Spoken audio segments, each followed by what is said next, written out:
Right guys, this is a bit of an experiment now. I might end up hitting the iPad a lot because it's sitting right in front of me here.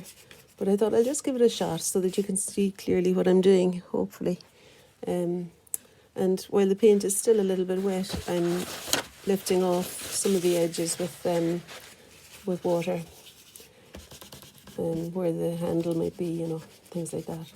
I'm also looking at it and reckoning that actually this colour, it's robin egg blue, and I know I gave you a list of colours and that's not on it, but I just found it was like a kind of cheap acrylic box of paints that I got. Claire recommended by you actually, and they're great. There's lots of lovely colours in them. I can share the link on the group page, but to be honest, you can make that colour, you know, mixing. I can make it later on in a video if necessary. And anyway, it's not even exactly the colour of the cup, really. Okay, but it's fine. It's a start. And the other day I was kind of playing around with inks and things, and I found that some of the colours that I used might be closer. Sorry, you're shaking a bit there now, I know. Anyway, let's carry on and see how we go. So I'm going to use this piece of paper as my palette. You'd be seasick. So we've got, you can use a tear-off palette as well, of course. So I'm putting some, what's this now? This is Van Dyke Brown. And my ultramarine blues here. I'm going to mix those two together in order to make a colour to represent the dark of the piano. I've got my brushes back here, I think. These are the burgundy brush set. I like those brushes because they're quite firm, bristled. Although I'd like a bigger one. Here it is. It's a slightly awkward angle now, but as I say, I'll see how I go. Right, so what am I doing now next? Yeah, I think I will go for the dark of the piano. So I'm going to mix the two, the brown and the blue together. And I don't use water on the brush before mixing because there's enough fluidity in the paint itself. And I like it to dry fairly quickly. So what am I doing now? I'm going to create a background here for where from which the buttercup will sing out. So I'm just kind of, when I say the buttercup will sing out, it might sing out over the edge, like I was saying, I was hoping to possibly avoid this time, but here, that's all right. Okay, so I'm just going to create with the cross-hatched mark making, and I keep going back to the palette to pick up more paint as it dries out a little bit. I'm half closing my eyes so that I can see the darks and lights really clearly. I don't think I'm going to paint the whole out of the background. I think it might be a bit much like the Queen on a stamp, you know, it might start to look a bit flat. I'll just put an indication of the background over there as well, and then inside the handle of the cup might have something like the brown, more brown than blue there, I think, just to provide a contrast. Okay, so there's something anyway. And the next step for me now, I think, is to use the kitchen paper again. And I'm going to carve out, sorry guys, sorry for the shakes. I'm going to carve out best I can the position where I think the brightest flowers are. So we've got the daisy there, and then there's another daisy here. This is just damp kitchen paper that I'm using.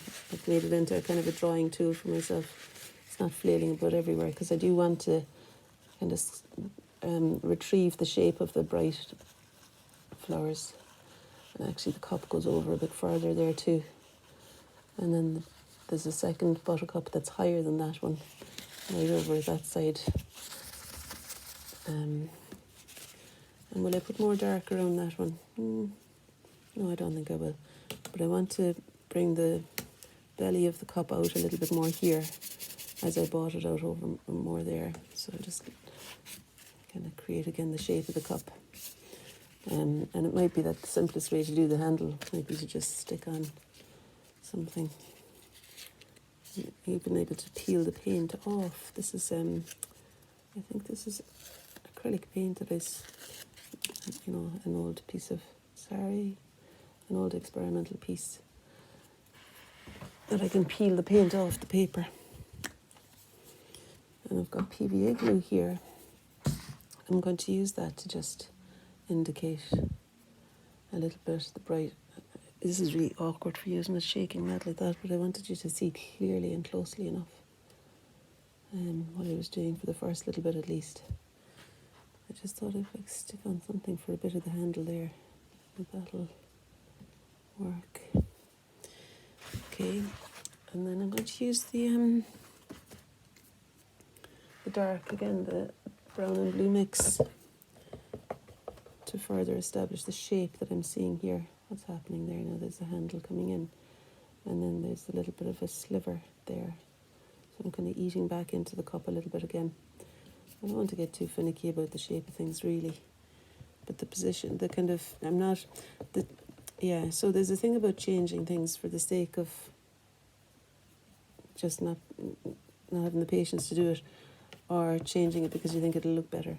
And I think I quite like the abstracted way of working. Sometimes that means that you're kind of putting, trying to get there quickly by doing something,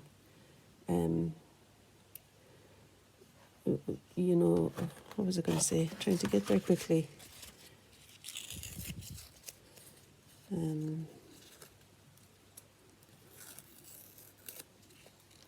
Just thinking maybe of using this on that side as well, like it's a nice bright bit there.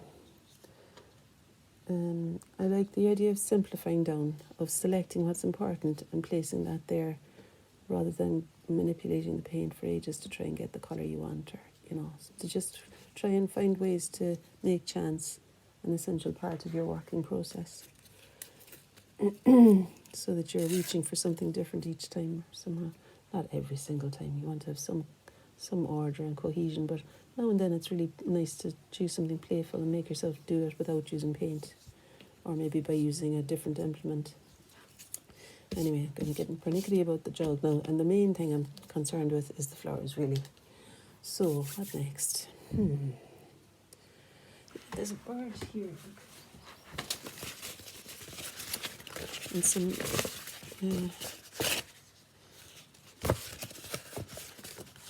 so there's kind of a piece of a bird that to me looked a little bit like the greenery that's happening there.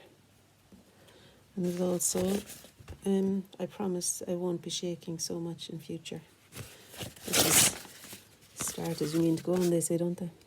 But I just wanted to, I keep saying it, wanted to get you closer.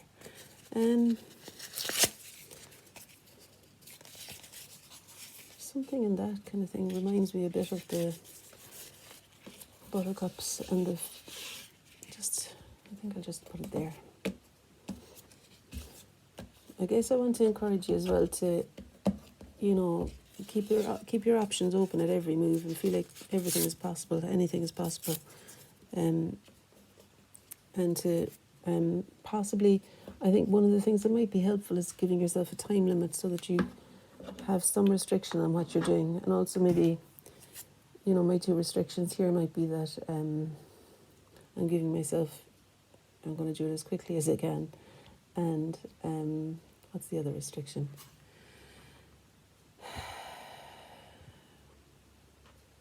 Maybe I need another restriction, because it's kind of good to have two things. I'm doing it as quickly as I can, and I suppose I'm limiting myself to collage, paint, and everything. Okay, I need to think about that one, because I feel it. Maybe this is important. Maybe it's helpful for me to notice that I've not given myself enough restriction, that there's too much possibility open to me, and that might be causing me to flail a little bit, to flounder and kind of try and grapple with order, because I reckon it's something to do with the balance of order and chaos. But I guess I could say that my restriction is that there's just this single phase, and I'm not going to... No, I'm just making that up now. So let me just carry on and see what happens. I don't feel like I've got too many variables here, to be honest. I like having options, and we'll see as the painting progresses if I can make sense of what I'm trying to say. Yeah.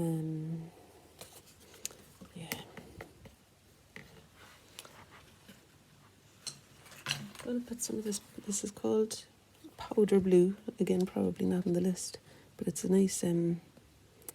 It's a blue you can make by using ultramarine mixed with white. Just gonna have to open the top of it to get it out. Yeah, and I feel like I want to create a blue. Maybe I'll use a little bit of blue that I used earlier for the cup as well. I want to have a colour that's gonna bring that order in. You know, because there's bits and pieces, I think, going on in the cup that are all a bit iddly-biddly, you know, things here, there and everywhere. And I want it to not be a distraction from the flowers. So I think what I'll do is I'll get myself one of those circular stencils here. And there's a space. There's a space in one of them there that'll curve around the outside of the cup, just to bring back a little bit of clarity at the edge of it there. And I forgot to say, I've set the flowers up so that I've got light coming in from one side only here.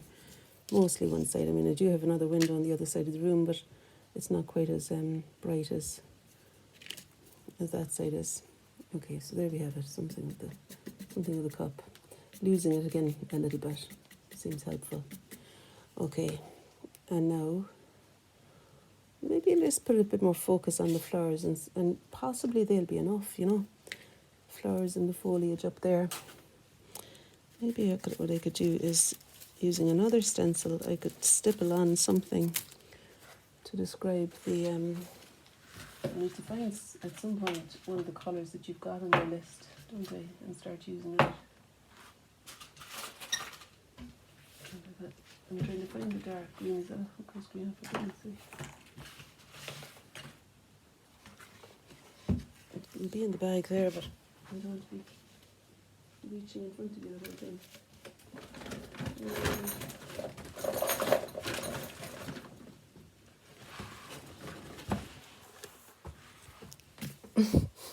Great video, guys.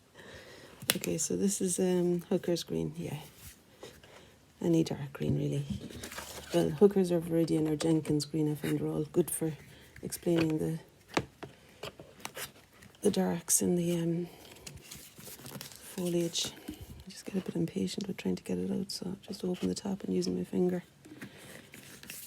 And with my eyes half closed, I just want to see, is it really kind of that colour? I think it kind of is. I would normally say, you know, to put something else into the green to dull it down or something. But I think maybe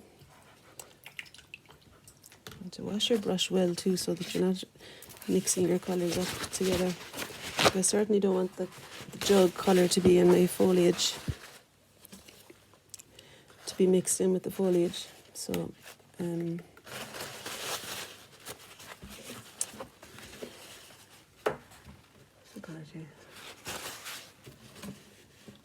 yeah, so wash, what I was saying there is just wash your brush really well.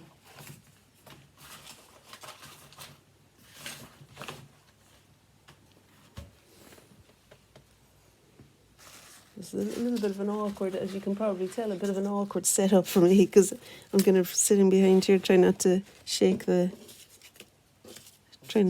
camera, and not able to fully find everything I want. But in a way, maybe that's my restriction. Aha. So I've restricted my movement a little bit. Now, looking again, I am going to put a touch of blue, and maybe some more of the Van Dyke brown into that hooker's green, to dull it down a little bit, to stop it being quite so colourful. So my second restriction is that I have to kind of work with this physical restraint on me. I wouldn't encourage you to do that, actually, because it's really important to look after yourself. It's just, as I say, I wanted to... Yeah, and your restriction is that this is shaking the whole time.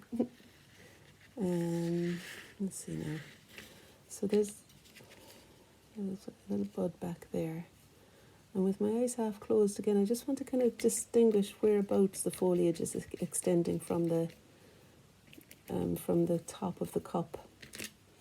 I'll come down a little bit further, yeah. So we can say that this might be the top of the cup there. I know it's not so much of a curve, so I'll kind of let it come down a bit more gradually, the edge. And then over here. Yeah, we don't need it over that side because it's brighter. the inside of the cup is brighter than the outside there, so what I might do there is use my blue to describe the inside of the vessel. Okay, I might just put another touch of that blue here.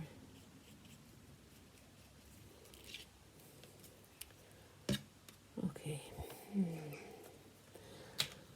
And we have got a tabletop as well that I'm kind of ignoring so far, but I think I do want to put some sort of, do I want to put something there?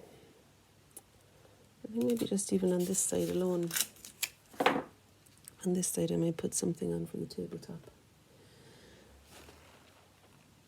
You know, I'm kind of driving myself daft for trying to do this, so I'm going to pull you back and I'll start another video because my restriction is it's too much of a restriction on me, and I feel like I want you to see also my movements, because movement is important, and I'm finding that I'm not able to really stretch myself wide and use both my hands, which is what I like to do when I'm working.